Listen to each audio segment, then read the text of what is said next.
सुप्रभात दोस्तों, आप सभी का स्वागत है हमारे चैनल पर। आशा करता हूँ कि आप सब ठीक और स्वस्थ होंगे। तो चलिए आज इस सुबह की गर्म चाय की चुस्कियों के साथ बढ़ते हैं देश और दुनिया की मुख्य खबरों की ओर। दोस्तों, जैसा कि आपको पता है, देश में कोरोना महामारी की वजह से कई जगह लॉकडाउन लगाया गया है। हालांकि इस महीने यानी कि अगस्त से देश में अनलॉक 3.0 भी लागू कर दिया है।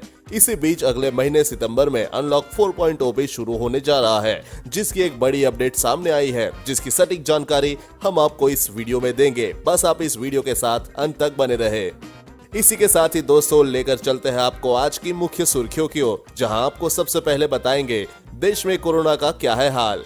वही बताएंगे सितंबर में खुल सकते हैं सिनेमा हॉल पर मल्टीप्लेक्स नहीं। जानिए 1 सितंबर से शुरू हो रहे अनलॉक 4.0 में क्या खुलेगा क्या नहीं, साथ ही बताएंगे विदेश आने जाने वाले यात्रियों के लिए गृह मंत्रालय ने जारी किए निर्देश, जान लीजिए आप। वही बड़ी खबर, 73 दिनों में भारत में आ जाएगी पहली कोरोना वैक्सीन, मुफ्त लगाए जाएंगे टीके, साथ ही बताएंगे आज आपके राज्य का मौसम का हाल। वही बताएंगे पेट्रोल डीजल के आज के दाम, साथ ही बताएंगे हिसार में शुरू हो गई गधी के दूध की पहली डेयरी, लाखों में है 1 लीटर की कीमत। खुशखबरी, किसानों को जमीन खरीद में मदद करेगा बैंक, मिलेगा 5 लाख तक का लोन। वही एसबीआई ग्राहकों के लिए खुशखबरी, सिर्फ एक व्हाट्सएप पर एटीएम मशीन पैसा देने आएगी आपके घर। जी हाँ दोस्तों, ऐसी और भी कई बड़ी खबरें और अपडेट निकल कर आ रही है, जिनकी सटीक जानकारी आपको इस वीडियो में देंगे। लेकिन इससे पहले आपसे एक छोटी सी रिक्वेस्ट है। मुझे इस वीडियो को बनाने में बहुत मेहनत लगती है, तो इस मेहनत के लिए वीडियो पर एक लाइक जरूर कीजिए। साथ ही वीडियो के नीचे दिए गए लाल बटन को दबाकर चैनल को जरूर सब्सक्राइब कर लीजिए और पास में जो घंटी का छोटा सा बेल आइकन है उसे भी जरूर दबाएं, ताकि आपको दिन भर की बड़ी खबरों की जानकारी लगातार मिलती रहे। तो चलिए दोस्तों, एक एक करके सभी बड़ी खबरों के बारे में जान लेते हैं। इसी के साथ आइए आज की सबसे पहली बड़ी खबर पर नजर डालते हैं। देश में कोरोना वायरस का कहर जारी है। देश में कंफर्म केसों का आंकड़ा 30,49,855 के पार पहुंच चुका है और 56,875 से ज्यादा लोगों की जान जा चुकी है। वहीं 22,81,982 ठीक हो चुके हैं। दुनिया भर में इस वायरस से लगभग 8,08,986 से ज्यादा लोगों की मौत हो चुकी है। वही 23,40,900 कंफर्म केस आ चुके हैं। हो सकता है जब आप ये वीडियो देख रहे हो ये आंकड़ा और बढ़ गया हो। इसी के साथ बढ़ते हैं अगली खबर की तरफ। भारत में लॉकडाउन के सख्त नियम लागू होने के बाद इसमें ढील देने का सिलसिला जारी है। अब 1 सितंबर से देश में अनलॉक प्रक्रिया का चौथा चरण यानी कि अनलॉक 4 शुरू होगा। कई राज्यों में आंशिक, पूर्व और साप्ताहिक लॉकडाउन का दौर जारी है। हालांकि देश में कोरोना मरीजों की संख्या में लगातार बढ़ोतरी के बावजूद 1 सितंबर से कुछ और क्षेत्रों में छूट दिए जाने की संभावना है। रिपोर्ट्स के मुताबिक केंद्र सरकार सोशल डिस्टेंसिंग और अन्य नियमों के साथ 1 सितंबर से सिनेमा हॉल खोलने की अनुमति दे सकती है, मगर मॉल्स में मल्टीप्लेक्स को खोलने की अनुमति अभी भी नहीं होगी। इसके अलावा दिल्ली में 1 सितंबर से ट्रायल बेसिस पर 15 दिन तक मेट्रो सेवा फिर शुरू की जा सकती है। इस दौरान एक कोच में सिर्फ 50 लोगों को ही यात्रा करने की अनुमति होगी। इसमें जरूरी सेवाओं से जुड़े कर्मचारियों को ही यात्रा करने की अनुमति होगी। माना जा रहा है कि केंद्र सरकार राज्यों को स्कूल खोलने की अनुमति दे सकती है।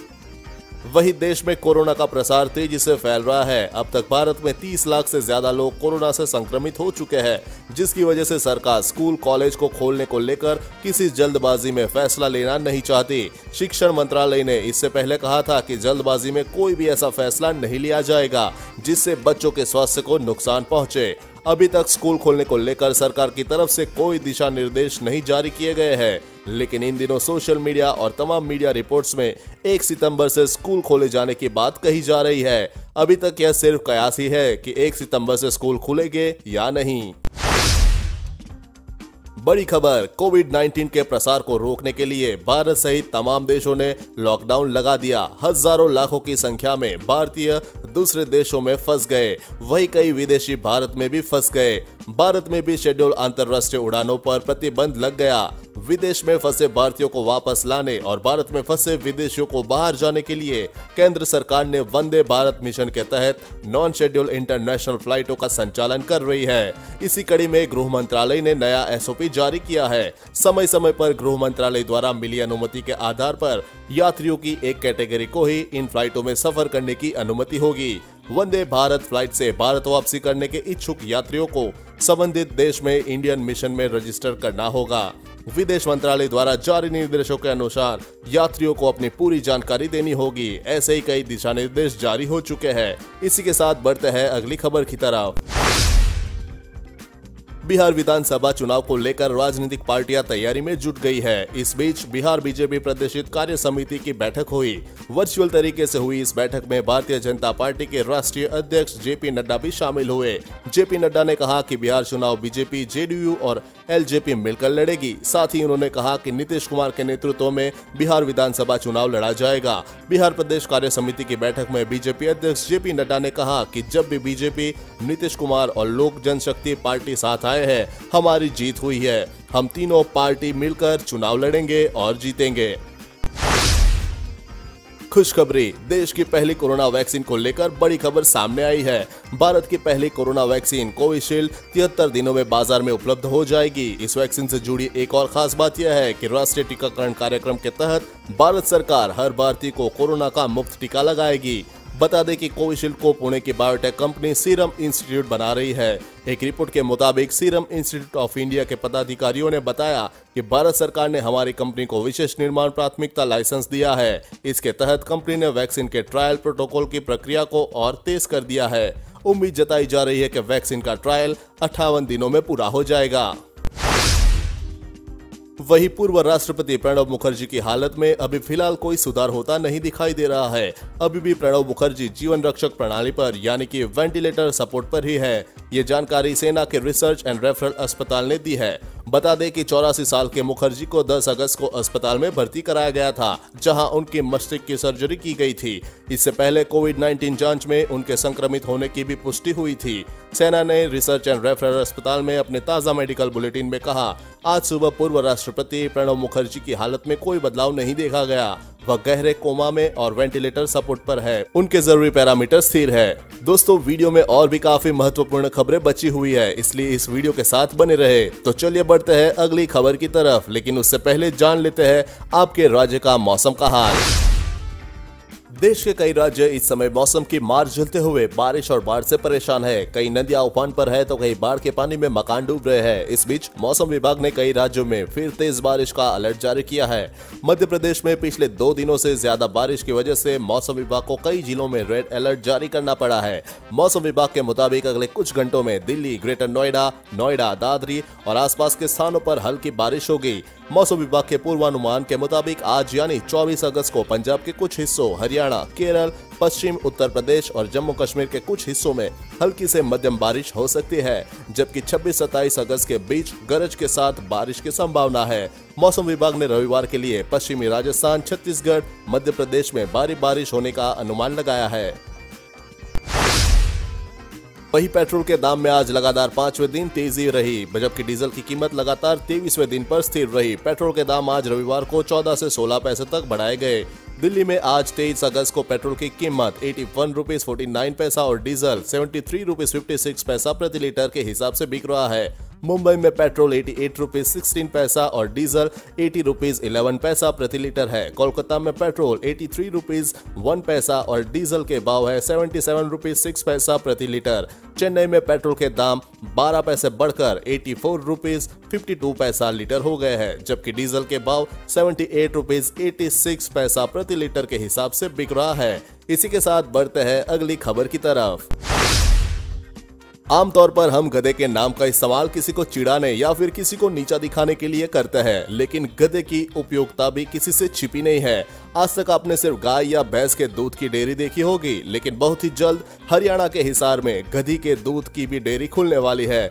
देश में पहली बार गधी का दूध भी बिकने वाला है और इसके 1 लीटर दूध की कीमत होगी 7,000 रुपए। जल्द ही गधी के दूध की ये डेयरी भी शुरू होने वाली है। गधी का दूध इंसानों के लिए न सिर्फ बेहद फायदेमंद होता है बल्कि शरीर का इम्यून सिस्टम ठीक करने में काफी बड़ी भूमिका निभाता है। इससे कई ब्यूटी प्रोडक्ट्स भी बनते हैं।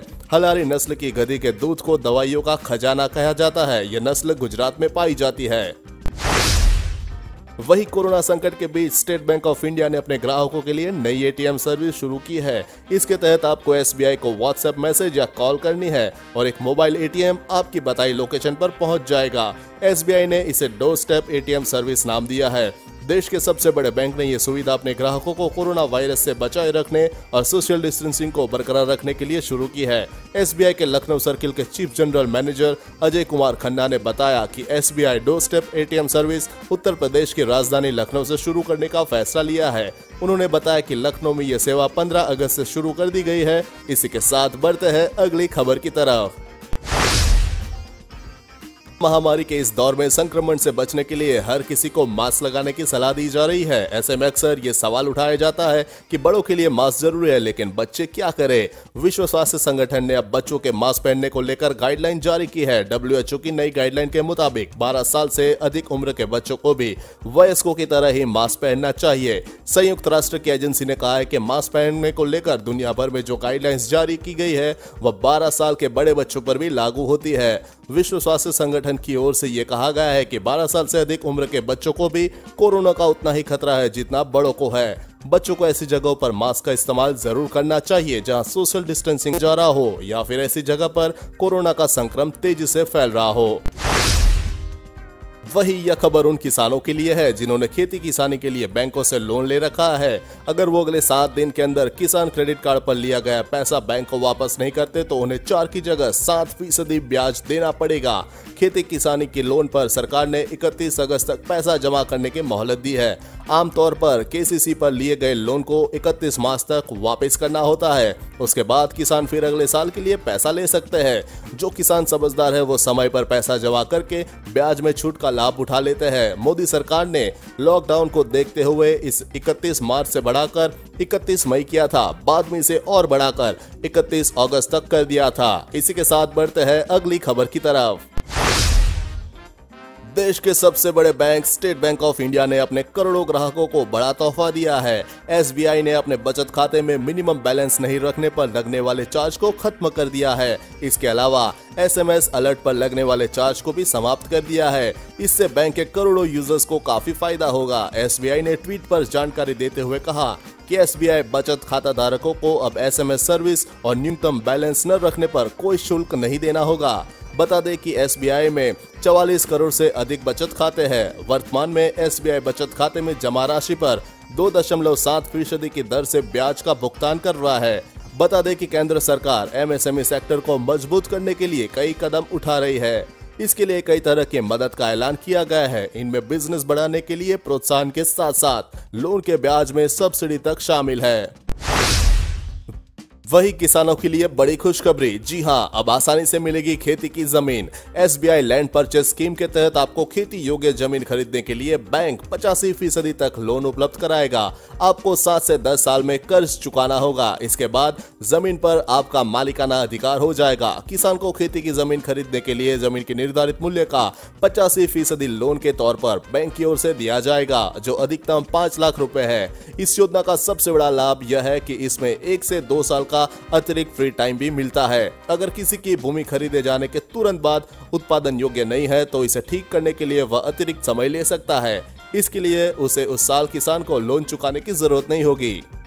तो दोस्तों, आज की खबरों में बस इतना ही। अगर आपको भी ये खबरें अपने मोबाइल पर हर दिन चाहिए तो इस वीडियो के नीचे दिए गए इस लाल बटन को दबाकर चैनल को सब्सक्राइब कर लीजिए और साथ ही साइड में दी गई इस घंटी को दबाएं। और अगर ये वीडियो आपने पूरा देखा है तो अपना नाम कमेंट बॉक्स में जरूर लिख दीजिए। फिर मिलता है कल। जय हिंद, धन्यवाद।